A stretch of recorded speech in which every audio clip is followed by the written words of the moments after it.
The Senate is under attack. Was under attack. Oh my God. All of you. 3,800 people have died in anti-drug operations. Yes. 3,800 people? Yes. You think that's fine? What do you... Killed by who? Police officers? Maupay nga adlaw ha iyo nga tanan, inaot nga maupay an iyo panlawas yana nga adlaw. Tuloy-tuloy na po tayo sa ating topic for today. Sa inyo mga kapatid, mga kababayan, gaano kataas ang kredibilidad nitong si Alan Peter, pastor, Ambassador of Christ, Cayetano? Gaano kataas ang kredibilidad nito para sa inyo?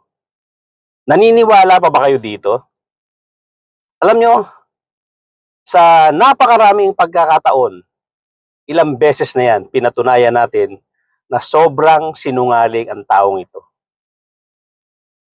Pati ngayon, ang Senado, binaboy nila. Ginawa nilang katawa-tawa ang Senado para lang magawa nila yung plano nila na iligtas itong si Sara Duterte sa impeachment case na hinaharap nito. Isinugal nila pati yung halos 7 buwan na pagtatago ni Bato de la Rosa. Isinugal nitong si Cayetano para lang mangyari itong mga pinaplano nila na parating na. Makikita natin kung ano plano niyan dito sa impeachment case ni Sara Duterte. At sa napakaraming ang pagkakataon, maraming beses na talaga nakita natin itong si Alan Peter, Ambassador of Christ, Cayetano. Isipin mo pati yung paggamit ng salitang Ambassador of Christ. Ambassador of Jesus Christ daw siya. Isipin mo kung gaano ka walang hiya ito. Ginagamit pa ang pangalan ni Kristo ng Diyos para sa kanyang sariling kapakanan. Ganyang kawalang hiya itong si Cayetano na to. Ganyang kasinungaling ito. Lahat gagawin ito, magtagumpay lang sila sa masamang plano nila. Ilang beses na itong nagsinungaling, pinagtatakpan ang mga Duterte. Hanggang United Nation. Pati yung interview sa kanya na isang foreigner na si, I think it was Madi. Kung papaano niya pinagtanggol ang EJK. Kung paano niya pinagtanggol si Digong Duterte. Na libo-libo ang pinatay dyan sa EJK na yan. Pinagtanggol niya. At ngayon, eto na naman. Gumagamit na naman siya ng kung ano-anong salita. Gumagamit sila ng kung ano-anong paraan. Ito. Para lang mailigtas si Sara Duterte. Para lang magtuloy-tuloy sila sa pwesto para ma-enjoy nila yung kanilang na-enjoy lalong-lalo na nung sila ang nakaupo sa pwesto, nung presidente si Digong Duterte. So ngayon nga, itong kanyang ginawang gimmick diyan sa Senado, yung plano nila na matagumpay nilang nagawa, yung pagpapalit ng leadership, natanggal nila sa pwesto bilang Senate President itong si Tito Soto. Siya na ngayon ang Senate President, pero ang katumbas nito, ang pangyayari ito ay nakakahiya. Worldwide, kitang-kita ang nakakahiyang pangyayari dyan. Unang-una na, yung pagsaserve ng warrant of arrest kay Bato de la Rosa na tinakbuhan ni Bato de la Rosa. Itong si Bato de la Rosa na ang projection nito ay ang tapang-tapang niya. Ilang beses na natin pinag-usapan yan. Yung sinasabi niyang, go ahead, Trillanes, make my day. Tapos, nung isireserve yung warrant of arrest ng 2 babaeng NBI, tinulak niya yung 2 babaeng NBI at kumaripas. Kitang-kita natin sa video yan. At yun, nagtagumpay itong si Cayetano sa kanyang plano. At isipin nyo wala sa batas yung sinasabing pwede niya lang ikanlong, pwede niyang hindi ipa-aresto itong si Bato de la Rosa pag nasa loob ng Senado. Wala pong ganun. Alam nating lahat yan. At marami mga law experts ang nagsasabi na hindi po pwede yan. Lalong-lalo na at ang hinaharap na kaso ni Bato de la Rosa ay napakataas ng sentensya rito. Ang po pwede lang hindi magalaw dyan sa loob ng Senado kung may session ay yung kaso na 6 years and below ang pwedeng maging hatol. Pero ang hinaharap ni Bato de la Rosa ay crime against humanity na aabot ng life sentence yan. So yung kalokohan na sinasabi ni Alan Peter, Pastor, Ambassador of Christ Cayetano, ay kalokohan. Hindi lang talaga sa pinatulan ng NBI. At ang presidente natin masyadong cool. Dapat ito talaga kung nag-utos ang presidente na hulihin nyo yan dahil illegal yan, dahil hindi maigagaranti ni Pastor Cayetano na hindi tatakas yan si Bato de la Rosa, at illegal din nakanlungin nila diyan sa Senado itong si Bato de la Rosa na naharap nga sa krimen sa kaso na crime against humanity. Illegal yan. Kung nag-utos talaga ang presidente na hulihin yan, huli yan. Ang problema natin, ito na nga, yung sobrang kabaitan ng presidente. Sayang, at naandyan dyan na sana, dapat napagbayad na natin ito dahil kawawa yung mga biktima. Nagmamakaawa kay presidente, paano naman yung mga biktima?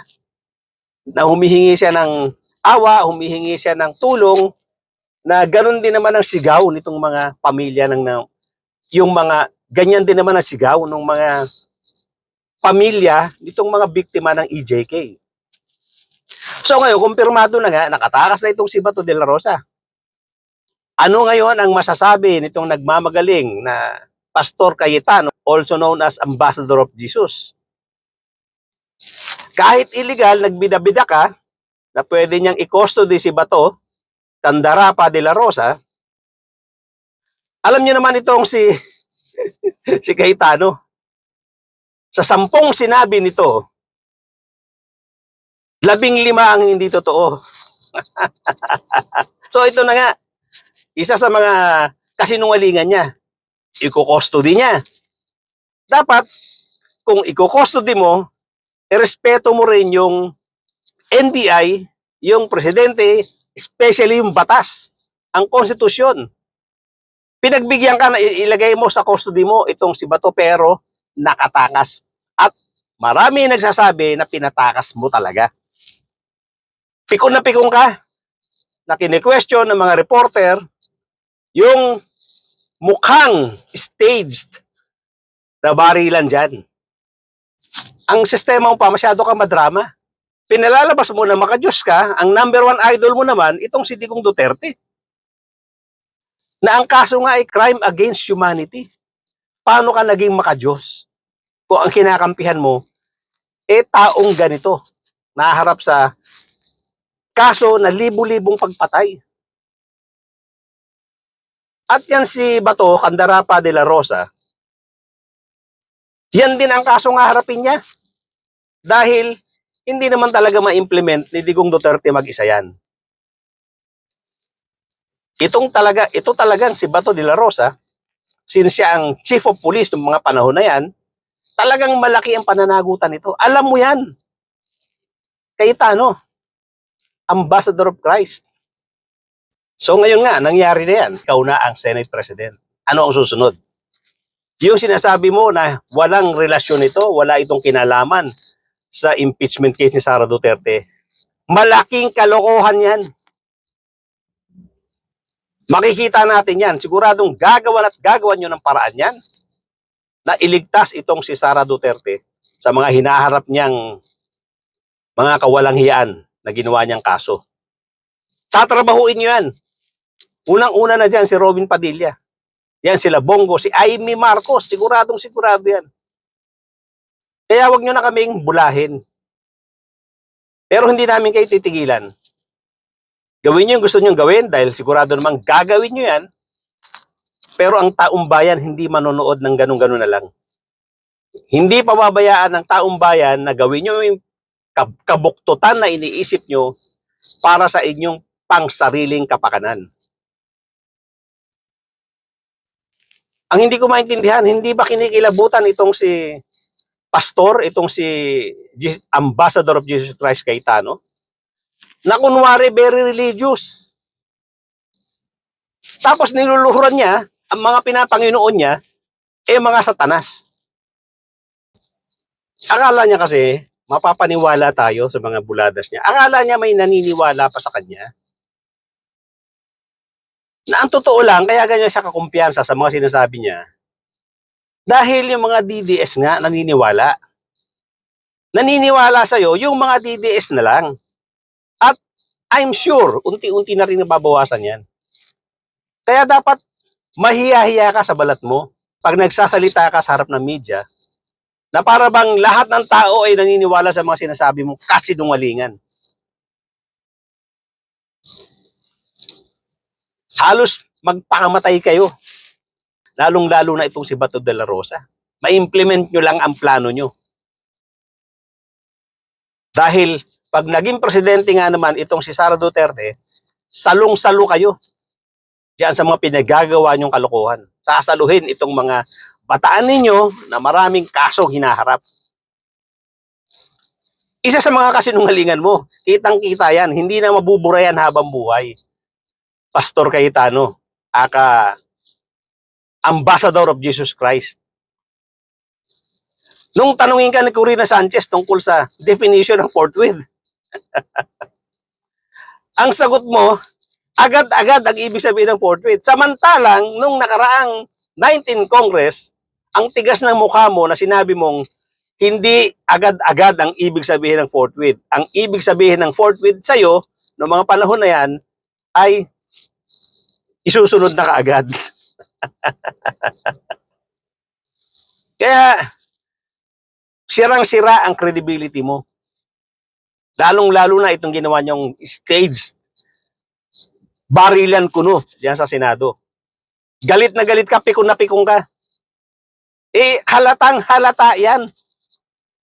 Pastor Cayetano.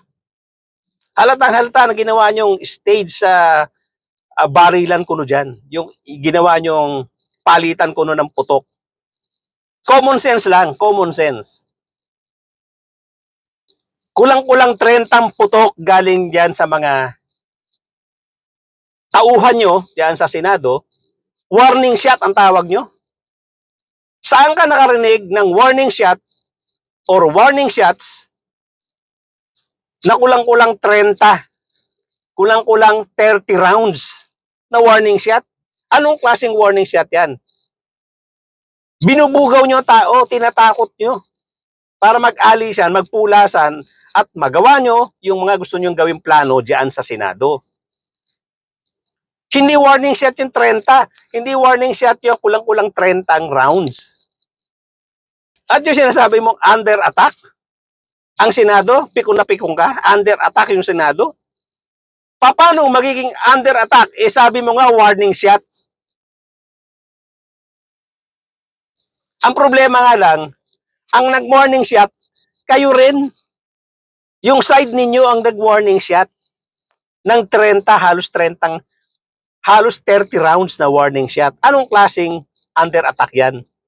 Hindi pa nga natin tiyak kung talagang yung kabilang side ay nagpaputok ng baril. Yung kabilang side ay papasok dyan sa Senado. At ito pa isang matinding kasinungalingan ninyo na halatang halata. Bakit mo babarilin o bakit ka mag-warning shot sa NBI? Ano ba ang tingin nyo sa NBI? Hindi ba government agency ang NBI? Ano ba ang tingin nyo sa mga NBI agents? Rebelde? Mga kriminal?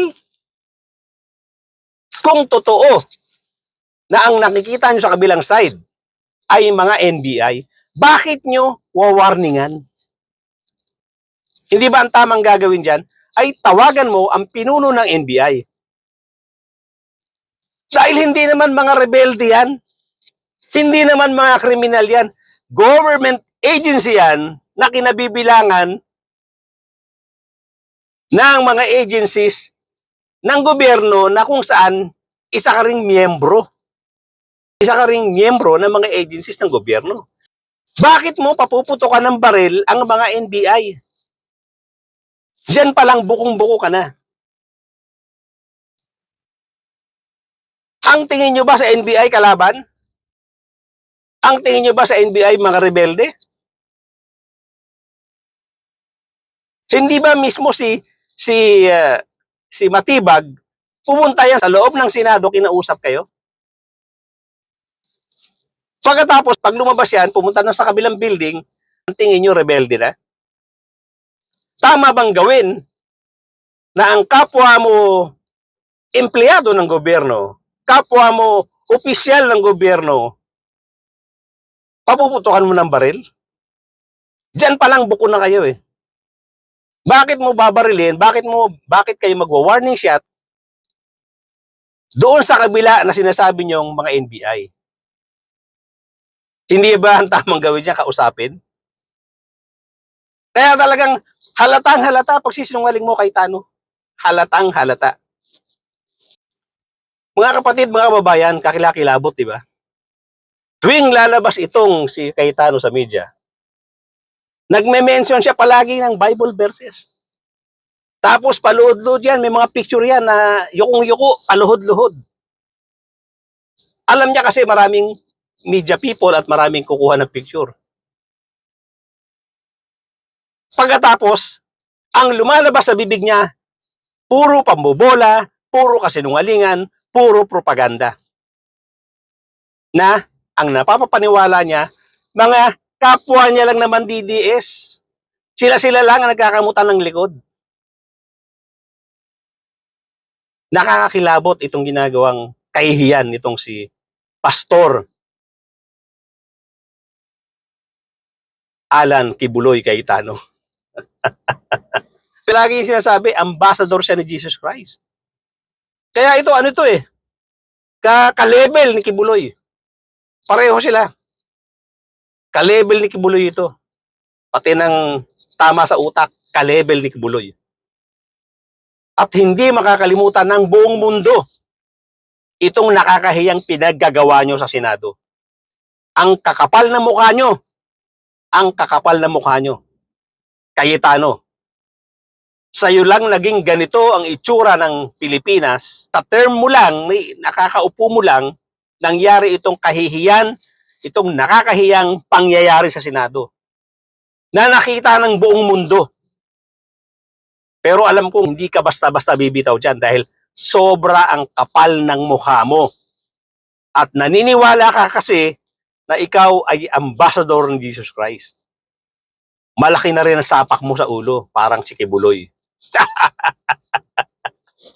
Si Senate President Alan Cayetano will go down with a footnote in history where the dignity and the respect to the institution of the Senate has been degraded. The Senate, our Senate, has become the laughing stock of the community of parliaments in the world. Umabot na sa New York Times yung kaganapan kahapon. Well, I'm sure CNN, BBC, lahat ng mga lahat, internet. Al Jazeera, lahat na. Yeah, pero biro mo, yung New York Times, dapat mga maliliit na ganong bagay pa, malaking bagay yan. Lalo na ngayon, Umabot sa- natakasan. Or pinatakas, or nakatakas. More than being Alan Cayetano or a senator, a former Secretary of Foreign Affairs or former Speaker or Congressman, I believe I'm an ambassador of the Lord Jesus Christ. I'm an ambassador of the Lord Jesus Christ. I'm an ambassador of the Lord Jesus Christ. I'm an ambassador of the Lord Jesus Christ. I'm an ambassador of the Lord Jesus Christ. I'm an ambassador of the Lord Jesus Christ. Diba?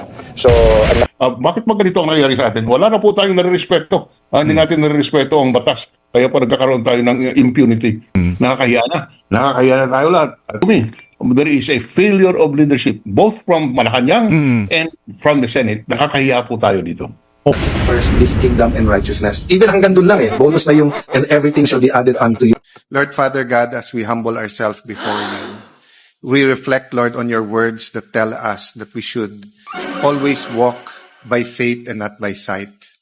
As we see problems, Lord, and we're told that there are no solutions, when we're told, Lord God, that everything is just too hard or not possible or improbable.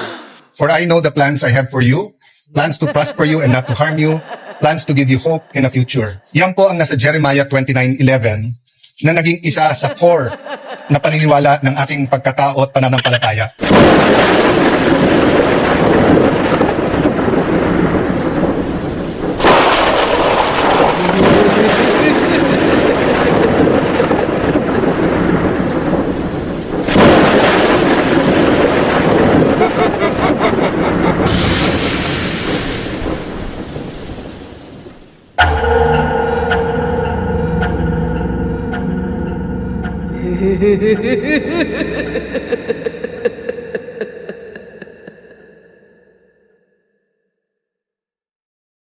Babanal-banalan siya, tapos bigla mo makikita itong mga ganitong klaseng larawan. Kasama niya itong mga identified mga drug lords. Kahit na hindi pa kumpirmado yan, mga tagaloob mismo ang nagsabi na itong mga drug lords, itong mga Chinese na to ay drug lords. Sila Lascania, sila Asierto, na mga dating insider ang nagsabing mga drug lord yan. What a save!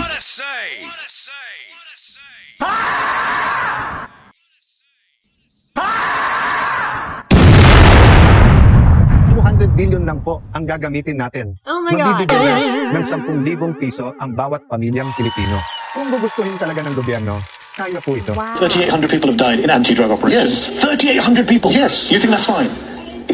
What do you Killed by who? Police officers? By police officers. Who have admitted that many of those killings were false killings? No, that they were dressed up. that's absolutely not true. Filipino police have That's not admitted that? absolutely true. Yes. Filipino police officers have not admitted No. to any false killings. Absolutely. There are a couple who we Oh, so caught. they have admitted, There are okay. no, they have not admitted because they're guilty. Okay. No guilty guy would admit. There are a couple of policemen who were caught murdering and they're being charged by murder. So every single one of the 3,500 people who was killed was a drug dealer? Yes. How do we know that?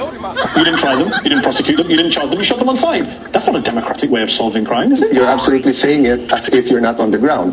Come and look. So if I pull a gun on you here right now Yeah. and you shoot me, it's your fault? Or it's my fault? That's not what I asked. I said 3,500 people have been killed by the police. 3,500 people. Are they all criminal drug Yes. dealers? How do we Yes. know that? Because None of them were tried. Normally you arrest someone and put them on trial. The Philippines are just killing people left, So right, you and mean in centre. the US or even in any country your show is shown, if someone pulls a gun on the police, they have to bring them to court first before they fire back? The police are doing what they Can can. we trust the Philippine police? Yes, The in president general. doesn't trust them. We don't, Filipinos, Your president doesn't trust your police. they You know don't that, trust right? the road police. No, that's not what he said. President Duterte said, you policemen are the most corrupt. You are corrupt to the core. It's in your system. That doesn't sound like road. It's in your system. Last time I checked, hyperbole and figures of speech are allowed. 40% of the police in the Philippines are corrupt, he says. Is that true or false? That's his estimation. The chief of police estimation is 2%. Who's right? From Ito pa isang video na nagpapatunay na itong si Pastor Cayetano, also known as Ambassador of Jesus Christ, puro kalokohan at puro kawalang hiyaan ang nasa isip. Talagang walang matinong pag-iisip ito. Pakinggan nyo itong maigi. Tinuturuan niya ng napakaduming strategy sina Banat Bay at Mukhang Uson. Pweh! Tapos magpapapicture ka ng nakaluhod at nagdadasal. Yung taimtim na nakaluhod at nagdadasal. Kung hindi naman, magme-mention ka ng mga Bible verses. Pweh! Uli! Ako ang kinikilabutan sa mga pinagagawa mo. Alan Peter, aka Ambassador of Jesus Christ Cayetano. Ang kapal-kapal ng mukha mo. Hindi namin deserve ang katulad mo para maupo dyan sa Senado. Mahiya ka naman. Mahiya ka naman. Ang nabobola mo lang, yung mga ob-ob na DDS. Yan lang ang nabobola mo. What areas around the country ka mas may laki chance to get votes? Diba? Tapos, syempre, how much will you spend for social media versus traditional media? Pwede ko naman kayong tulungan at saka yung tao na doon kasi like sa traditional media, you can buy sa ngayon, pati interviews pinibenta mo. At pag ginenta nila yung interview, you can give your own questions. So, hindi ka matatakot. I'm talking about yung mga police. Wala tayong choice, forthwith. But I disagree na sa Tagalog, agad-agad ang forthwith. Ha? Ang forthwith yung ibig sabihin nun sa Tagalog is yan na yung susunod. Yan na yung gagawin mo. Oo, immediate yung agad-agad. Huli na lamang po, forthwith. What does that mean to you? Agad-agad. Agad-agad. Agad-agad. Agad-agad. Agad-agad. Agad-agad. Agad-agad. Agad-agad.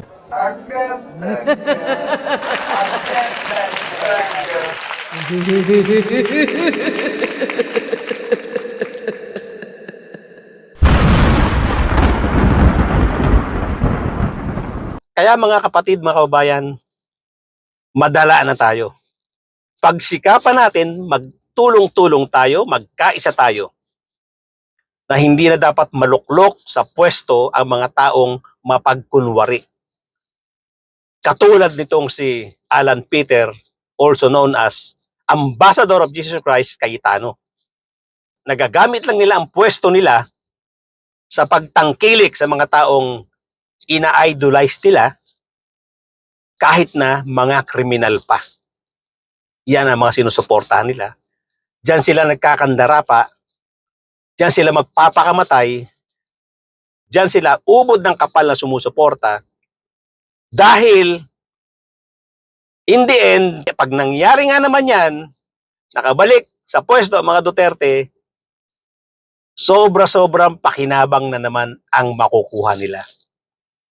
Huwag natin payagan yan mga kapatid, mga kababayan. Hanggang dito lang po muna mga kapatid, mga kababayan. Maraming salamat for joining me today. Kahit na tayo ay nandito sa isang parking lot. Thank you again for joining me today. At doon po sa mga bago lang sa akin channel, kindly subscribe. Malaking tulong po yan sa mga content creator na katulad namin. Wala pong obligasyon yan sa YouTube. Wala po kayong babayaran. At please, press like at saka yung ating mga comment. Mag-comment po tayo. Pilitin natin masagot as much as possible lahat ng inyong mga komento. Pipilitin natin hanggat may oras na masagot yan. At pakishare na rin po sa ating mga kapatid, mga kakilala, mga kaibigan, nang sa ganon lumawak at dumami ang makakaalam tungkol sa mga topic na pinag-uusapan natin dito sa ating munting channel. Thank you so much once again, ladies and gentlemen, at mga kapatid, mga kababayan. Magkita-kita po tayo.